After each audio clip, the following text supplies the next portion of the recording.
अस्सलाम वालेकुम नाज़रीन, इस वीडियो क्लिप में आपको अगले 7 दिनों की मौसमी सूरत हाल के बारे में कुछ मालूमात दी जाती है। अगरचे सिंध के जो रेगिस्तानी इलाके हैं वहाँ पर बारिश होने के इम्कानात हैं। इसके अलावा चोलिस्तानी पट्टी में कुछ बारिश हो सकती है। बाकी रात को शुमाली पहाड़ी इलाकों में बारिश होने के इम्कानात हैं। अलबत्ता आज दिन के वक्त कुछ इलाकों में सूरज खुला रहेगा और कुछ इलाकों में बादल रहेंगे, हल्की फुल्की कहीं बारिश भी हो सकती है। इसके अलावा कल की बात करें तो कल लाहौर, सियालकोट, पठवार के रीजन और कश्मीर के इलाके वहाँ पर बारिश होने के इम्कान आते हैं। बाकी मुल्क के तकरीबन 80% इलाकों में चमकदार धूप निकली रहेगी। अलबत्ता रात को फिर शुमाल की तरफ बारिश होने के इम्कान हैं। इसके अलावा ईद वाले दिन की बात करें तो ईद वाले दिन पंजाब और खैबर पख्तूनख्वा के ज़्यादातर इलाकों में बादल ज़रूर फिरते फिराते रहेंगे, लेकिन बारिश नज़र नहीं आ रही।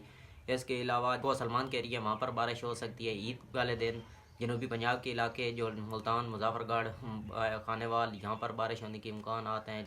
बाकी 22 को फिर खैबर पख्तूनख्वा और पंजाब में बादल ज़रूर फिरते फिराते रहेंगे, लेकिन बारिश नहीं है। यानी कि 22 से लेकर 24 के दरमियान बादल नज़र आएंगे, लेकिन कुछ इलाकों में धूप भी निकलेगी, बारिश नज़र नहीं आ रही। अलबत्ता 25 और 26 को फिर राइस जोन के इलाके, पठवार के इलाके, जनूबी पंजाब, वस्ती पंजाब और शुमाली पहाड़ी इलाकों में अच्छी बारिश होने के इम्कान हैं।